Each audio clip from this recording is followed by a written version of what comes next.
This is a place where seekers talk about their experience in starting purpose-driven organizations. We'll be drilling in on mindset. We'll be drilling in on actionable tactics. Today, I'm really glad that I have my friend Andrew Gottlieb here with us. He is the founder of No Typical Moments. His company supports authors and thought leaders in selling their educational products through digital marketing. And his agency has worked with brands such as Eckhart Tolle, Lisa Nichols, Mama Gena's School of Womanly Arts, and Ken Blanchard. Welcome to the show, Andrew. Thank you for being here.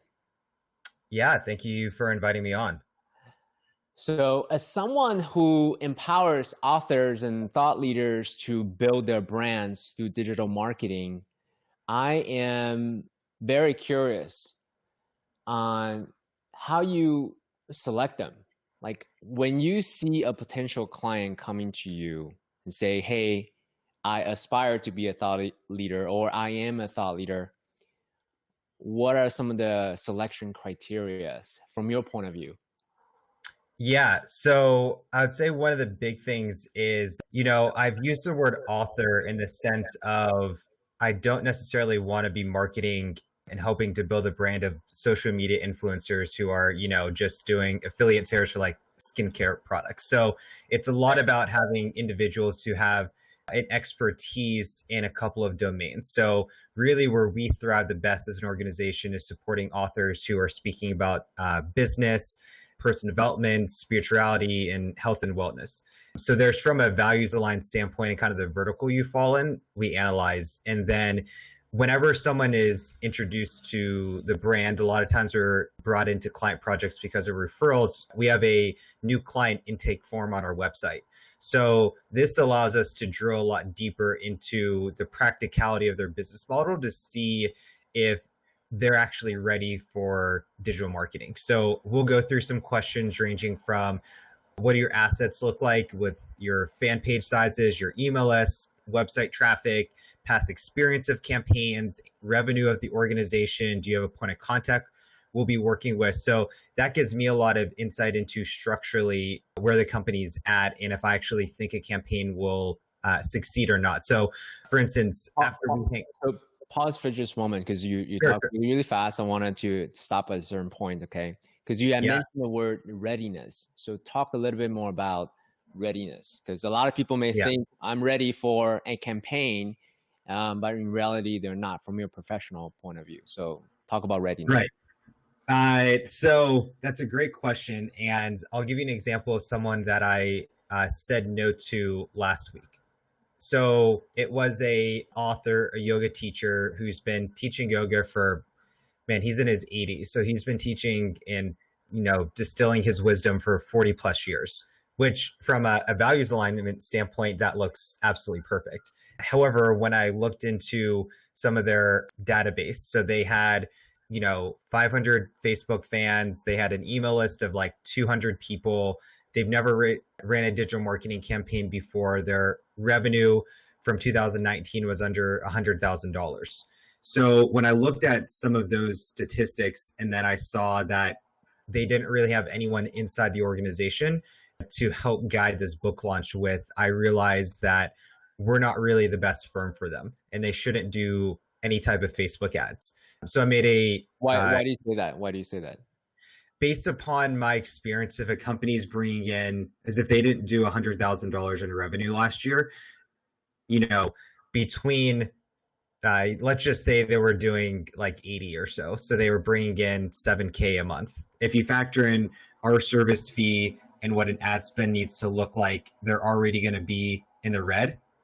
And then you factor in, they have to completely hit a home run immediately to stop the bleeding of our service fee and ad spend. So it's going to put them in a really tough spot financially as they don't have the margins built in their business to go through really a 90-day testing process. I always tell people that you really need to be flushing out campaigns for 90 days to gather some data, analyze the conversion metrics to determine whether this is an investment to continue to embark upon. Got it. So let me recap what you said, okay? So what you're saying is in terms of their economics, there's not a whole lot of margin just from their total revenue point of view to not only do the ad spend, but also your service fees, right? So that there's that. But also at the same time, the time budget allowable to do the 90-day experiment as well, because you can't guarantee this will be ROI positive campaign in less than 90 days. So you need this 90 days for you to gather the data that you need to tune it to the way that it works. Is that an accurate recap? Yep, exactly. So what I did is and this was to hire us to do a book launch for this author's new book. And so I actually made an introduction to them who helps really set someone up with JV relationships for book launches. So in my opinion, the way we recommend people testing offers in a lot of instances is start with your existing list, but they didn't have a list. So you need to start to build up your JV and affiliate relations and test your offers in that manner. So once you see conversions happening from your affiliates and JVs, the next step would be driving cold traffic in through an advertising campaign. That's really poignant points you just made. I wanted to underline what you just said.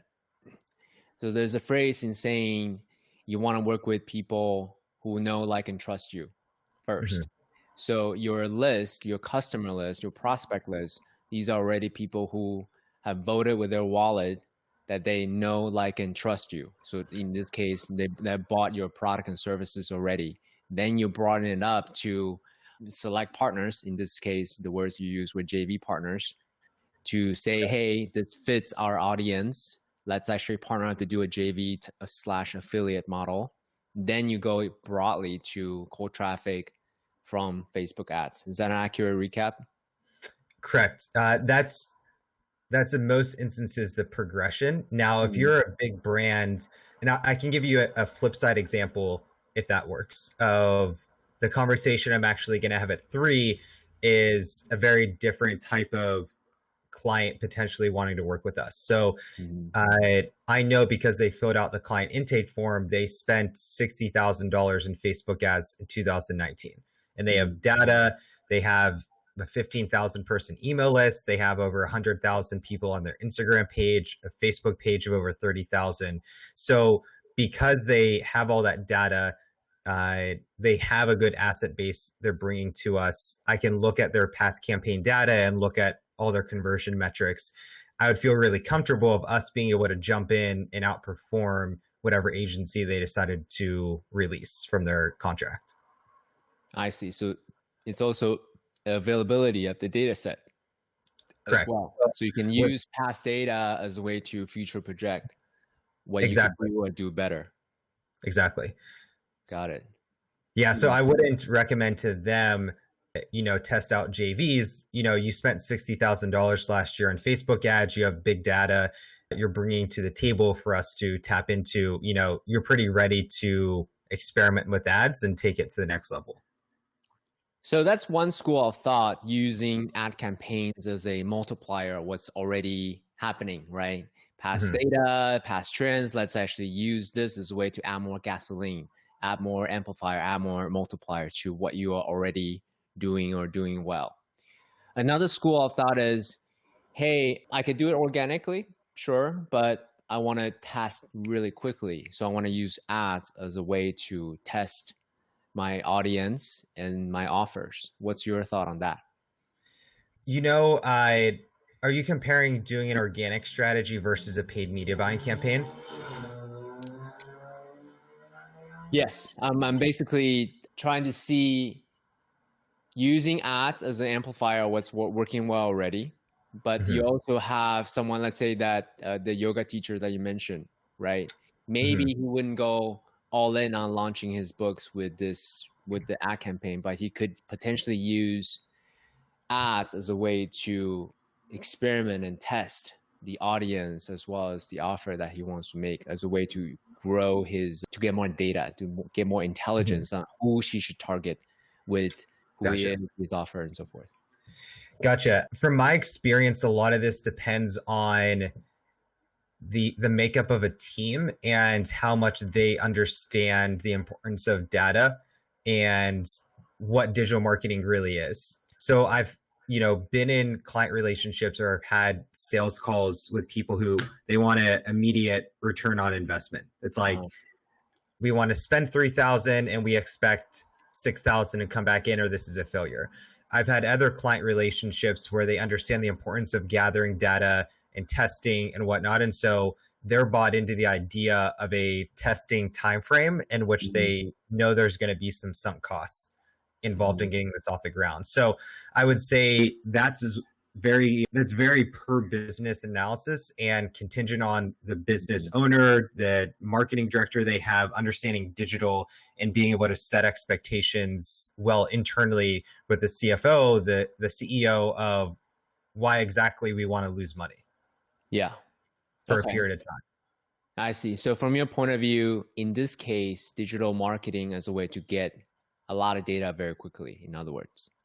Exactly. And some companies, to be honest, don't care about that. Right. They just want the ROI. Give me, here's 3,000, give me 6. Right. And that's not really how this works. Yeah. What? That's not really how this works in most instances. Yeah. So, okay. So not to geek out on data and marketing, because we can do that all day, I'm sure. But I want to make it translatable and I want to make it applicable to someone who's listening to this. Because right now, what's happening, especially for the consultants, especially for the experts in specific space, their business may disappear altogether, or they now need to look at some other ways to generate income, right? So how can they use digital marketing as a tactic or as a method to help them get more of an audience, prospective clients, and ultimately clients, so then they can get that certainty that themselves and their family requires? So there's a short-term and a long-term outlook on this. And then I'll bring it back to our clients and how some were able to make a quick shift into digital and others were not. So the harsh reality is that if you didn't have a solid online infrastructure in place before Corona, you're not going to develop everything you need to in 30 days to make something successful. And I'm speaking more like a, sales funnel, Facebook ad style campaign. Yeah. However, So let's actually just assume that they have nothing. They're starting from zero. What would you say to them? What would you recommend to them? So then they can actually start today, right? The best time to plant a tree is 20 years ago. The next best time's today. So say they didn't do that yet, but let's start them today. So what would you say to them? Sure. So as I think about kind of the progression of someone into digital, there's a lot of layers to that. So I'm operating under let's just use a example of like you're a chiropractor who can't see patients in person right now. Let's just use that as an example. So if you're starting at the very baseline, the first thing is really just thinking about your website in terms of some foundation you have to direct people to. If you're a chiropractor, let's also think about, as I'm not set on Facebook ads are the best thing for everyone. And I say that because there's some instances where Google ads, if you're going to do a media buying campaign, Google ads are actually a better option. I say that because the psychology of why someone's on Facebook versus Google is very different. You're on Facebook because you're trying to find cute photos of animals, you're stalking your high school girlfriend or boyfriend. Like you have no intention of being on that platform for the eventual offer that's being presented to you. So from a Facebook advertising standpoint, ads are all about a pattern disruptor to, have catchy copy, sleek images, a captivating video to bring someone off of Facebook and into your website as quick as possible. With Google, someone is actively searching for a solution. So you're on Google because your back hurts and you're searching for back pain relief San Diego. Like you need that solution right now. You're not going to Facebook to try to find that answer. Or if you want to find a pizza shop in town, you're going to go to Google and write pizza shops in Encinitas, California. So we actually had a client a couple of years ago and we did Facebook, it was a chiropractor, and the Facebook ads bombed. Absolutely no results. And what we realized was when people have back pain, they want that solution handled that morning. And so we switched it to a Google AdWords campaign, and it did really, really well. So I want to draw those distinctions of figuring out your offer, what environment is best for those people. The second point I want to make is also thinking about your business model. And, let's give a different example of, say, you're a executive coach, and really your skill set is supporting C-level execs at companies doing 50 million and above with whatever it looks like. Running a Facebook or Google AdWords campaign is a terrible decision. That you're not going to get any results with that. So I would advise, thinking more in the realm of LinkedIn. And that also would really be thinking about, and this is more of a long-term process, which is even digital related, is when you're a service model business, a lot of it is about referrals and finding your first client, doing a really great job, developing a case study, and then asking them to make intros for you.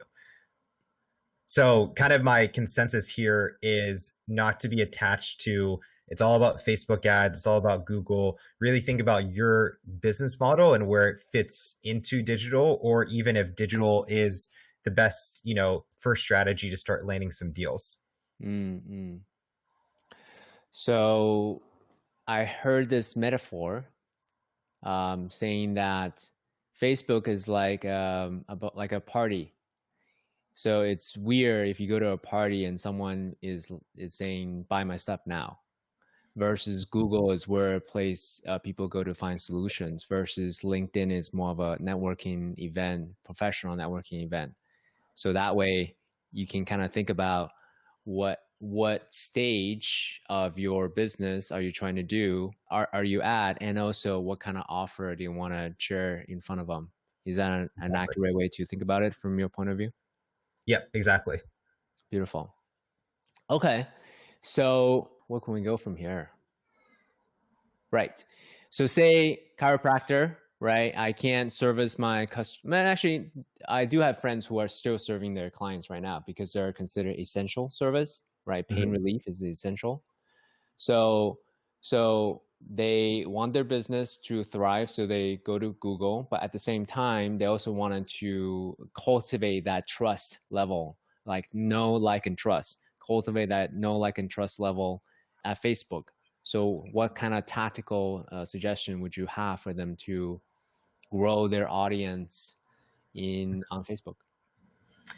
So this is going to be pretty tactical. Is that okay to get totally? Let's do it. Yeah, let's do it. So one of the things we recommend to our clients who, and this is with Facebook, if you don't have a good audience base, like you don't have a big email list, so you can't run ads to your list, you can't create lookalike audiences, you don't have a good website traffic, so you're kind of coming to the table empty-handed. What we recommend doing is using Facebook actually as a engagement mechanism. So there's a couple of things you could do. We have instances where we'll have our clients write a blog post, for instance, and we'll have the first ad in which it's sending people from Facebook to that blog post. Now, as long as you have what's called a Facebook pixel on that blog post, you can retarget anyone who visits that blog post into, your lead magnet, for instance. That's one thing you can do to provide more educational content up front. The other thing you could do is utilize video within Facebook and almost do, a Jeff Walker video series within Facebook. So what you can do is you can run your first ad, which is a Facebook video, and it's really just straight content driven. And you can, just like you can pixel people who visit your website, you can pixel people who watch over a certain percentage of that video and then show them a second video and then a third video potentially. So you're conducting a lot of that engagement within Facebook, but you're only sharing subsequent videos with someone who takes the time to watch a certain percentage of other videos. So a great thing to utilize is Facebook Live, for instance, as that first engagement mechanism. And then you could say anyone who watches more than 50% of this video, you want to show them a second ad, which could be directing them directly to your offer. It could be another video.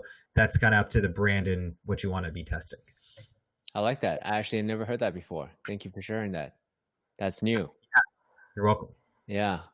So let me understand you correctly. I'm do a quick recap, right? So use the pixel as a way to basically opt in. And then now you know who's watched your video. And then you can follow up with different videos or different kind of content as a way to further and further engage them into the brand, the value, who you are as a personality, and what you stand for. Is that correct? Yep, exactly. Cool. So let's see. All right. So that is also a good way to test an audience, because you can go really, really broad as a non-specific audience. So you can see who's actually engaging with you. So you can test the who, as well as you can also test very quickly the lead magnets that you have, the kind of content that you cover, the kind of topic that you cover. Is that correct? Yep, exactly. Beautiful. Okay, so that's a way to generate an audience size, and then hopefully to garner more and more of an email asset that you have, right? So you can run offers to them. Exactly. We call that top of funnel. So that's why I'm so big about the data you bring to the table to potentially work with us, because if you have an email list of past buyers, say it's 500 past buyers of a specific product, we can take that past buyers list, upload that to Facebook, and then Facebook will say, here's 2 million people who match the same demographic and psychographic information as people who have already purchased from you in the past. So it's a really great way to hone in on your avatar, and Facebook does a lot of the legwork for you. So Facebook's just saying, here's 2 million people just like the people who've already purchased from you. So that's an amazing data set that you can leverage. And, you think about that for everything. Like if you segment out your list, we are going to be a part of a launch for a book writing course. And so the company had about 350,000 people. However, they have it segmented out in various different niches. So for each niche, that means we can write copy and we can create graphics and do videos that speak directly to that audience. So they have they call it the woo-woo part of their database. It's 50,000 people, let's say. And so those people have a very different reasoning for wanting to write a book. Their reasoning is I had some spiritual awakening and now I need to share this message with the world. So you speak to them significantly differently versus another part of their database, which is entrepreneurs and executives who want to share their business expertise. So that type of person isn't writing a book because they had some spiritual awakening and now they can talk to God. They've been there, they've done it, they're successful, and they want to share that wisdom with other people. So you can communicate with them radically different. And then even thinking then in terms of the audiences you can tap into when we create lookalike audiences against that kind of woo-woo spiritualist, that's one bucket of audiences. And then with the business people, we'll create another bucket of audiences of people just like them to run ads to. So it can get really powerful if you have a big list and you can segment it out based upon who they are and then speak to them differently. Okay, so bringing back to that person who's starting from scratch, right? So they're at this time, they didn't plant that tree 20 years ago, they're planting it today. So they have a lot of different options. They can do organic posting, right, themselves. They can see what kind of podcasts they can get on, leveraging other people's platform, another way to do it. They can run Facebook ads or some kind of digital marketing ads, Google, Facebook, LinkedIn, or they can possibly acquire lists from other people and so forth. Out of all these options, what is your rubric in terms of, what would you recommend this person to do? So even before that, I think they should be thinking about a couple of other things. And I say that because Corona is impacting some businesses in a way that they're never going to recover and they're going to go out of business. So I think you need to give yourself and your business a really honest look before you invest all this time and energy in digital of like, what is actually the state of my business? So I'll give an example of this restaurant that I was told about through a mentor of mine that he coaches, in which this restaurant had, I think it was 16 different restaurants this guy owned, I guess kind of franchise model-esque, was bringing in about $2 million per month. And so he had to lay off every single one of his employees. And he's applying for PPP and is going to take out about $1 million loan through that. So for him, there's absolutely no point of him trying to do any type of digital campaign right now. Like, he just needs to kind of ride this out, and he's going to take on the big loan, hire a lot of the people back, and start from scratch in a lot of ways. So I think that's the first thing. Like, truly look at how is your business impacted by Corona. Is it something that is going to come back fine? Is it just totally effed right now? Just being totally honest. And I think that's a business owner decision to give that honest assessment. But if you give yourself the assessment of, this is going to suck for a couple of months, but I think we can rebound. And I think digital is a way to embark upon that path. Like, for instance, I know of a separate company, their leadership training program, they can't do any live events for their foreseeable future. So they're going to be shifting their business model and creating online courses for people. Like, that's a shift that's manageable, in my opinion. And so that's a starting point. And then I think it comes back to our conversation before, and let me know if this is answering your question, of really understanding your business model and where your potential clients are hanging out, and then figuring out the best digital game plan. And once again, I'm not saying that's always going to be Facebook ads. It could be diving into affiliate relationships. It could be, if you're more of like an executive coach, tapping to LinkedIn, building up your referral base. That's the way I would go about thinking about this. And I don't think digital is the end all be all for all businesses all the time.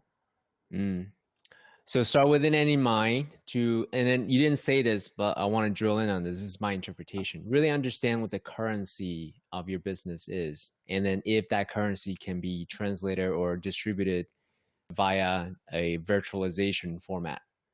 Right. Restaurant is very difficult to give your food, your nutrition in a virtual way. But if your currency is insights and know-how and clarity, then you can translate that from a live event to a course, a synchronous versus asynchronous delivery. Is that correct? Yeah. And I can give you an example of one of our clients who's making that shift. So he does coaching for musicians. And so normally he does big mastermind groups, full year commitments, like typical mastermind groups. And the way he normally brings in his clients is through a May event, which obviously can't happen.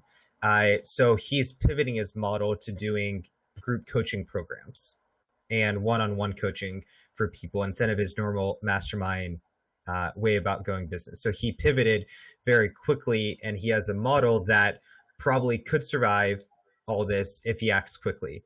We have another client of ours who... Why do you say that? Why if he acts it quickly? Why do you say that? Because you only have so much cash in the bank. I see. Runway. Got it. Okay. Right. He has only so much of a runway until revenue needs to be coming in. We have another one of our clients who does couples retreats. Very similar kind of situation. You can't do in-person couple retreats for the foreseeable future. So she's shifting her model. I learned this morning very quickly into organizing some type of, coaching program, like a 3 to 6 month commitment instead of a weekend immersion with her. I'm still not clear on the details, but she has a big enough business that she has the resources to pivot, and she acted pretty quickly to get this new model up and moving. So it's possible. Both of them have been in the digital space for 3+ years. So they had a solid foundation. And I think that's the point of it's really just about them recognizing their business model is kind of effed at the moment and pivoting and shifting as quickly as possible to replace that revenue. Have you seen a trend where any particular adaptation is particularly thriving? The mastermind, the group coaching, the one-on-one, or anything specific that just like, hey, this thing is a new trend where everyone is going this direction? Anything like that? I'm waiting to see how those two offers play out. What we've been advising our clients, and I think they're in a different spot where they really need to replace a lot of revenue. We're advising a lot of our other clients at the moment because right now, costs to advertise on Facebook are really at all-time lows. The reason being is that there's less competition, just literally speaking, there's less businesses advertising online. So that factor, and we're all locked inside of our bedrooms with nothing to do but stare at our cell phones. So those two have created this storm of what we call cost per impressions are at all-time low levels right now. So that presented an opportunity, right? Correct. And so to answer your question, sorry, I paused for a second, is we're recommending a lot of our clients to shift if they are sturdy with their business model and offering more low-end products for the time being, stuff that's going to be $200 or under, and really focus in on list building, offering lower tier products. And in the same way, if your service model business right now, honing in on your existing customers, making sure that they're happy, really making sure their existing communities are, seen and heard and taken care of in this moment, and introducing just offers that don't have the price point barrier to still access a lot of this information. Yeah. What you just said in that last sentence, actually very simple, but very important and very profound. It's worth repeating. So if you think about know, like, and trust, your existing top customers already trust you. So that's your top relationships. Now is the time to really cultivate that relationship and make sure that they feel taken care of. Versus once that's settled, then you can offer, as you mentioned earlier, lower price point products to really take care of people who may not necessarily know you as much. And then and that would separate you from the rest of your competition because everyone's contracting. This is the time. If you're able to grow your influence, grow your leadership, grow your listening as a leader in your industry. Yeah. Yeah, exactly. And I'll give another example of our client who shifted his positioning. He offers group and one-on-one, more or less you could call it sales training for coaches. And so his before was much more around how to build and grow your coaching practice. His messaging now is much more of how do you crisis-proof your business? Mm-hmm. So people, their mindset right now may not be as aggressive, like I'm growing and I'm scaling. It's like, I just need to preserve what I have and get through this. So he shifted up his positioning, and that's how he pivoted, his offer to the market right now. Yeah. If you look at Maslow's hierarchy of needs, you got physiology, security, love and connection, self-esteem, and self-actualization, and then self-transcendence. In the good times, it's more about aspirational. I want to grow. Right. I want to transcend. I want to contribute. At time of scarcity, it's more about the base level of this Maslow's hierarchy of needs. Yeah. How do I heighten my security in everything that I do? So definitely to that point, a very important one. Beautiful, my friend. I know you have to go very soon, so let's do some rapid fires, shall we? Yeah. Cool. So we had basically focused our entire conversation on the outer game around marketing, geeking out, and all these things. So in terms of managing one's internal space, your internal sense of centeredness and groundedness and security, do you have any tactical ways? Because I'm sure as someone who is here to help, you have a lot of business owners coming to you to get that sense of certainty. In addition to helping them with their marketing, is there anything else that you observe or you recommend or you advise to them such that they can ground themselves before they make any kind of critical, rash decisions? Yeah, I try not to play therapist to clients, but I'll share what I do that allows me to stay. Sure. Yeah. So for me, I would say that the key component to everything for me is fitness and working out. I'm a big believer in working out in the morning. So it's been going on for probably 3-4 years now of working out right when I wake up.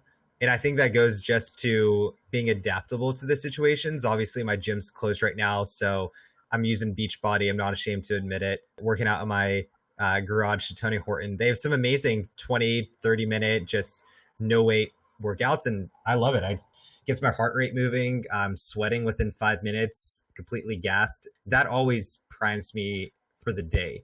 Do you do it every day? Yeah. In the last I don't remember when I started this practice, but it's been maybe once a quarter I don't work out Monday to Friday. It's very, very rare it doesn't happen. I usually it's either because I'm sick or I'm burnt out because I've been working out too much and my body just is saying no at that morning. Okay. So is this exercise, anything else, nutritionally, meditation, anything else that you do to yourself? I've actually developed a better meditation habit now that I'm quarantined in my home. Previously, I would go to the gym and then I would shower and get to my office space, and I would miss my morning meditations a lot. So I'm actually meditating a lot more. I use the Vishen Lachiani 6-phase meditation. I've loved that for years. Something that I've not been consistent on is breath work. I was in a habit for about 3 months of doing breath work every night before I went to sleep, and it really helped me chill the F up or F out. Don't know if I can swear on this, so I'll just use that. That's something I found really beneficial to have a practice of winding down. I do my Brendan Burchard journal at night to kind of recap how the day was going. I do this in the morning too, and that allows me to chill out. I wouldn't say I definitely more on the plant-based side of the equation for my nutrition. I'm probably not the best reflection of what amazing nutrition would look like, but it's pretty much a plant-based focused diet with meat thrown in every once in a while. It's just what feels good for me. Anything else you do to ground yourself, to center yourself in this crazy time? I'm always seeking inspiration. And so before we turned on the podcast, we were talking about Aubrey Marcus. So there are certain people, thought leaders, influencers, whatever you want to call them, who I look to for inspiration. So I try to, in my downtime, I'm continuously listening to podcasts, reading. I've been learning to teach myself how to code HTML, which actually has been really refreshing at night too. So I would say for me, seeking inspiration and just making sure I have hobbies to do outside of just work. So Aubrey Marcus, HTML, any other specific books or podcasts you would send them to? I love Lewis Howes and the School of Greatness. I love Tom, I'm going to butcher his last name, but from Impact Theory. I always say his name incorrectly, so I'm not even going to try. I love David Goggins. I love Jacko. A lot of times, there's when I'm listening to David Goggins, that's because I have really low energy and I really need an infusion of adrenaline. As he's so freaking intense. Same with Jacko, he has that same vibe. Lewis and Aubrey are much more chill and calm. The way I would articulate this is if you look at the yin yang sign, David Goggins, Jacko, yang all the way, right? Versus Aubrey and Lewis Howe, probably somewhere in the middle or somewhere towards the feminine a little bit. Totally. So it's a clear contrast. I think for us is to look at what emotionality that we are craving, and then that could be a much more energizing or activation to the emotionality that we're going after. Yeah, when I need to get shit done, it's all about Goggins and Jacko. But when I just want to contemplate life and learn about myself, it's more about the Rich Roll, Lewis Howes, Aubrey Marcus. And what about socially and relationally? Do you have any specific rituals to put yourself in counsel or advisory or mastermind type of conversations? I'm a part of a business mastermind, which has still been functioning. In terms of social dynamics, it's a little bit harder right now. I would say what it's put me in a position to is that I'm very intentional about the people who I'm still communicating with and having structured phone calls to stay in touch with.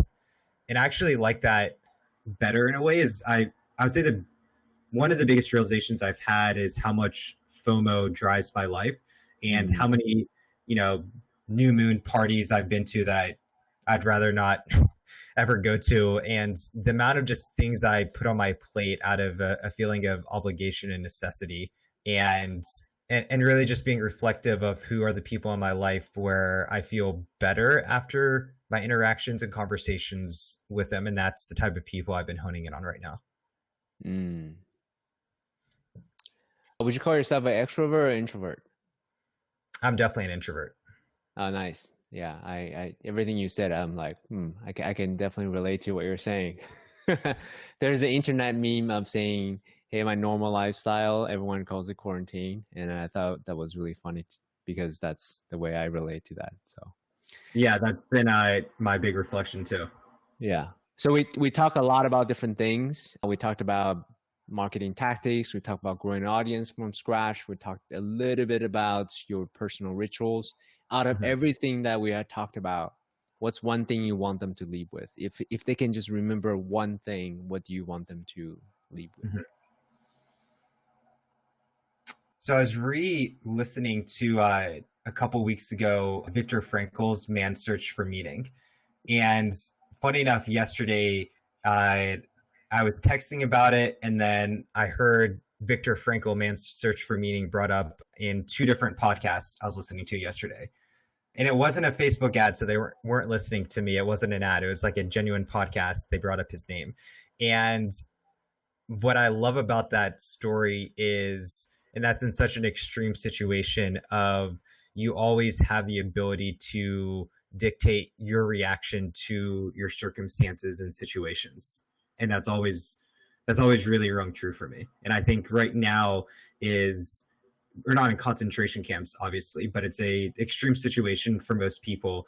And the only thing you can control is your reaction to what's happening. And I think that's a lot of putting the power back in your shoes of, that's what you can control. So understand that and move forward. Yeah, absolutely. I love the way how, I can't remember exactly, I believe it was a TED Talk. It says responsibility could be broken down to responsibility. It's our what's unique to human beings is our ability to respond in spite of any kind of circumstance that we are in. We can relate to this as a tragic event, which it is, but we can also relate to this as a hidden blessing. There's a hidden blessing and silver lining behind all of this. And I hope that people who are listening to this particular podcast, Noble Warrior, can not just own their emotions, whatever sadness or guilt or anger, whatever emotions are going through at the same time, also look at what are some of the growth opportunities, the blessing, the hidden opportunities are there. So exactly. Thank you so much for being here. I know that you got to go, so I'll respectfully cut our interview short, but hopefully we can do this again and share more of your wisdom and tactical suggestions to our listeners. Thank you, Andy, for being here. I'd love to. Thank you for having me on.